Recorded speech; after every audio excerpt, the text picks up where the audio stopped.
Never would I have thought that a little coffee mug could bond so much. And I really honed into that niche, and there's a lot of people who want the exact same thing. ProWorld talks to successful businesses that make and sell products. What's going on, ProWorld family? Thanks for joining us for another segment of Behind the Business, where ProWorld talks to successful business owners that make and sell products. And this week, we're talking to Jennifer Murray from Mug and Mini. Jennifer, thank you so much for joining us. How are you doing today? Hi, Nathan. Thank you for having me. I am great, and I'm excited to get to chat a little bit about all this today. Well, we're really excited to have you here as well. What we're trying to do with this segment, talk to business owners like yourself so that, our customers can gain the insight, knowledge, and inspirational stories that might come with, taking a step into that really, really scary world of entrepreneurship. Appreciate all the information you're going to go ahead and lay upon us today and things we'll talk about. First, talk a little bit about your business and then when you got started. Okay, so my business is Mug and Mini. I center selling coffee mugs for you and your minis. I kind of believe there's something special that happens when you are in tune or in sync with your mug. If you woke up in a bad mood or having a bad day, I feel like seeing a message on a mug can kind of really invoke something for you. And I love to be able to now include the minis along with that, to be able to enjoy those moments with you, make you laugh, have a smile, that kind of thing. I kind of got started randomly. My husband and I were getting ready to get married, and I wanted to have all the fun wedding signs and all those things. And I was a little surprised at how much those things actually cost. So I embarked on the little journey of teaching myself how to hand letter and do calligraphy. And then after that was all said and done, I had a girlfriend who owns an in-home daycare who wanted some mugs made for her daycare families with a message that she wrote in my hand lettering. So that kind of opened up this whole world of how do I make this happen for her? And what went from somebody wanting something just to be able to give as a gift has turned into a full-blown business. Awesome. So it sounds like you're kind of pulled into the business. Creative talent now becomes able to be monetized or maybe provide an income of some sort, and that's awesome. So outside of friends and family, where did you get your first customers, and how did you get to a point where you could meet them and sell to them? Outside of friends and family, after I started actually taking orders from everybody, and I actually got a little bit busy with it, my mom had encouraged me to actually make this legitimate. So I went and got my business license and resale license and everything that includes. And I think like a lot of people do for the first time, I went to Etsy. It is a very user-friendly platform. I mean, I had no idea what the heck I was doing. And I knew I didn't want to operate my own website and everything at the time. So went to Etsy, made my first couple of coffee mug listings, and it has all kind of snowballed from there. And then I think when I first started my Etsy, I had 4 or 5 maybe generic designs on them. I wanted something that was more me and my style. So I spent quite a little bit of time doing some research and essentially teaching myself how to design everything I have now. And I think I'm upward of maybe 700 different designs now I have on my website catalog.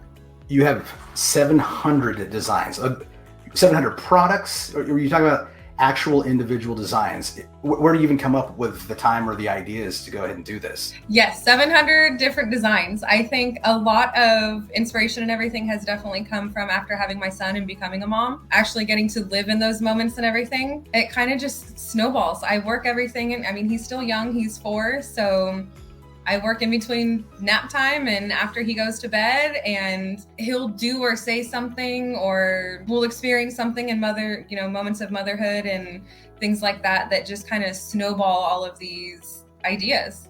Sorry, he's the muse. He's where you get this from. That's fantastic. So when did you get started? How long were you on Etsy? And then where's the evolution of where you started, in terms of time to where you are now? And then what platforms have you transitioned over? No longer on Etsy. I have my own full website now. It was a great tool to just start out with. I wanted to be able to drive my own traffic. So as I started sharing more on social media like Instagram and things like that, I went ahead and invested in being able to own my own domain and operate my own website and everything like that. Yeah, no more Etsy, but honestly, it's a great starting tool for, I think, anybody. It kind of lets you play around with the whole SEO and essentially how to market your products and everything, because they are going on these platforms searching for these things. And so it kind of helps you be able to tune into your searchability and people to be able to find you. Started my official business in 2017. I think I spent about a year and a half on Etsy before I finally got the courage, and I operate everything straight from Mug and Minnie now. What I found is build it and they will come doesn't really happen. You have to get the word out somehow. So how do you market your business, and where do you do most of your marketing? Okay, this one's kind of amusing to me because I am a marketing mess. I literally don't market anything except for on my Instagram. I kind of use it as a platform to share what I want. I know a lot of people have great success with running their Instagram like a business. I choose to make that space fun for me. I will come on and share little moments in, motherhood and business life and things like that. And honestly, that's where a lot of it comes from. I think when people can kind of see a little glimpse into your life and the person that's behind everything, it kind of keeps them a little intrigued. So I kind of go on and just give enough to have my presence, and that's about it. Okay, so Instagram. Can you speak to the importance of having a following that drives traffic to your website? But can you also speak to the difficulties it takes to build a following? The stories of you spend tons and tons of time to curate and make something really, really awesome. Nobody cares. You spend 7 seconds posting something that you did in a kitchen somewhere and 50,000 views. Can you talk to what the need is to build it, obviously, and then how crazy but also difficult it is to actually build a following you can monetize? I think when I first switched to having an actual business Instagram, like so many people, you feel like that's going to be the only way that you can actually reach customers. So you want to reach anybody and everybody. And it is so much work to be able to do that. You borderline need to be able to live on that app to be able to make that happen. And as a business owner, you can't spend all of your time on a platform. At some point, you have to be able to make and work. And at least for myself, when I looked at Instagram as the actual business, like in another entity in itself, it was quickly taking the fun out of it. So, and I was stressing out about it. And I get that it gets in your head. You want to see these numbers grow, and you think that the more followers you have, the more sales that you're going to get. And for me personally, that has so not been the case at all. I have stumbled upon the most amazing customer base and following. It's kind of surreal. While I feel like I have a small number of followers for the business that I have, they are so loyal, and those are what I call my Rachel. Those are the people that I want to reach, and I want to hold on to those people. It would be nice to be able to reach the masses, but I want people to be able to relish in all of these things with me. And I want to make sure that I am serving these people and being able to offer them things that I know that they're going to want. For the most part, a lot of us, all of our interests and styles and everything kind of align. And so to me, that's where the value comes in, is really honing into who you are trying to reach. And for me, it's just staying true to you. I mean, I could sell 100 other things, but that's just it. It's not me. I mean, I'm a wife and I'm a boy mom, and that's kind of exactly what I exude in my space as well. I find that interesting, and actually, Jennifer, what I think is so interesting about your business is that it's Mugs and Minnie, right? Now we know what the name stands for, but you really have taken a focus on mugs, and she's kind of downplaying how elaborate her mugs are. But where most people have a tendency to throw a bunch of different things, a bunch of different places, it's the first time I've heard that you take a little bit of a different approach. Can you talk about what your philosophy is about that, and then maybe what the benefit of being a niche versus selling everything to everybody? Could you talk a little bit about that? So I know, like, for me, when I first started, I had started before my son was born. And so I did what I believe a lot of people do. They just, like I said, they want to be able to reach the masses and appeal to everybody. And that kind of very felt not true to me. So I think I kind of did everything a little bit backwards. I took the approach to, like, what is it that I that I want to see. If I were to walk into a store, or if I were to search online for a coffee mug, what is it that I wanted to see? And I feel like I saw a lack of, not so to say variety, but I couldn't find anything that was really my style and that kind of represented me. So I decided to go ahead and make it. And then my son came along and it opened up this whole other world. Like, I want to relish all these moments with him. I want to celebrate the hard moments of motherhood and being a business owner and all of these things combined. And I want to be able to include him in these things. So I know when I get up in the morning and I have my coffee, it's not just, me reaching for a cute mug. It's something that he really loves to be able to do along with me. He gets to have this time with his mom, and never would I have thought that a little coffee mug could bond so much. And I really honed into that niche, and there's a lot of people who want the exact same thing. Like, they want their kids to be included in everything, and even down to what it is they, choose to drink from in the morning. And it's just been, it's been amazing. It's been absolutely amazing. Okay, so since you're the mug guru with 700 plus designs, and getting a sense of how this is kind of like a really loving nod to your son, what is your favorite mug with a saying? And then what is your son's favorite mug and saying right now? Oh my gosh, my son's changes every single time I make something new. So since I just released the fall line and Halloween line, he is obsessed with the little Boo Crew mugs. Anytime I make a mug, he thinks that I'm making one for him. And my favorite one, oh, that's so hard. A few months ago, I came out with a collection that I called the Rise Up collection. That was something kind of really heavy on my heart at the time. And I've said before, there's something amazing that can happen when you are in sync or in tune with your mug. And there was a little period of time where I needed some encouragement, and I knew that I couldn't be the only one that needed that. And so it just is a cute little name tag, hello, my name is. And it was just, hello, you're doing great. And that mug means so much to me, and that has reached so many people. And just to be able to know the message that gets carried with you just from drinking out of a coffee mug is something kind of surreal sometimes. It's interesting because you are so passionate about mugs. I don't think anybody would be able to deny that that's true. This isn't a facade. There's none of that. You talked about this Rise Up collection. Can you describe how that maybe has affected some of your customers that have purchased? Do you have any interesting stories around that?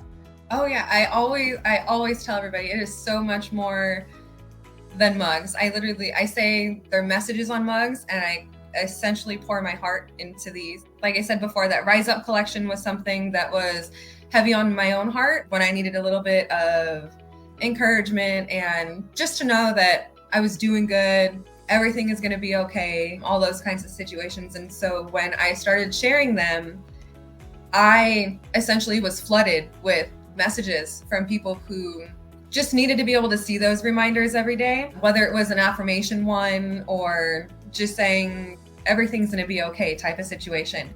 I got so many messages and notes in my orders. I was literally in tears for 3 days. But for me, the most profound one was I had one customer who had decided to order 9 mugs from that collection, and she had left me a note when she checked out thanking me for that collection, that she needed those positive messages and that all those uplifting feelings and everything, that she had just gotten home from the hospital from delivering her stillborn twins. And that one just about wrecked me, but then just really reinforced why it is I do what I do. Oh man. That's very cool. You're gonna get me tearing up here a little bit. Well, it sounds to me like you've got your finger on the pulse of this. Obviously, we're talking about businesses and success and those kinds of things. What I found about artists like yourself is that a lot of times it's not money first. I mean, the money is good. We need those things, but it's almost money second. I can tell you're very moved by it. You're moving me through the screen as well. So, Well, congratulations on all that. Well, moving on to some other questions. Has there ever been a situation, circumstances that have come up that have made you want to quit doing your business? Oh man, I feel like the struggles with this, honestly, I feel like twice a week or every other day, I just want to go ahead and throw it in. It can definitely be a lot to maintain, a lot to manage, but at the end of the day, I am so ridiculously humbled that I get to literally be a mug dealer, is what I like to joke about, being a mug dealer for a living. It is hard work. It is exhausting, but it is so worth all of it. So worth all of it. With my job prior, I was there for 13 years and they made some pretty big changes with that. And it was a really scary time. My husband is self-employed as well. We have a little boy. I was the benefits for the family and I had a salaried income, and they were making some changes that I just couldn't get on board with. So in February of 2020, I decided to quit my job. And little did I know that 3 weeks after I quit my full-time job, that the world would shut down. And I had no choice but to be able to make this work. And looking at my son every day just is kind of my encouragement. I want to show him and teach him what it's like to work hard. I take pride in him getting to see me get to do this. And this little 4-year-old boy is my biggest cheerleader. And he literally gets me through every hard time I have in this business. I do it for him, and I want to be a good example for him as well. So he is definitely what keeps me going. Well, so yeah, I mean, obviously having a little guy like that is definitely something that could go ahead and infinite reserves of motivation to continue to move forward. Sometimes I think we do better for others than we do for ourselves, especially if we care about people. So if somebody is watching this and they're getting ready to step out onto their own path with their business, they're looking at you and they're like, hey, I'd kind of like to be like Jennifer Murray from Mug and Minnie. What advice would you give them? What would you say to them in terms of what they're getting ready to face, whether they should do it, those kinds of things? Yeah, I think for me, the biggest thing was just go for it. You are never going to be fully ready. You're never going to have it all figured out. You just need to hit the ground running and go for it. Know that you will work harder than you ever have in your entire life. You will have to sacrifice some things and learn to be able to pivot and pick yourself back up. There are so many high highs and so many low lows. You just need to stay true to you. Just keep going. Keep going. Well, Jennifer, there's so much there for our people. Really appreciate all the honesty and sincerity. It billows off of you. It's an amazing and great thing. And thanks for the insights. Where can people find you if they want to find you after this? Where are you on social media? Where are you selling your things? Where can they find you? I had so much fun doing this, so thank you so much for including me in this. Can be found on Instagram at Mug and Minnie and on my website at www.mugandminnie.com. Every business has a story. Let ProWorld help you tell yours.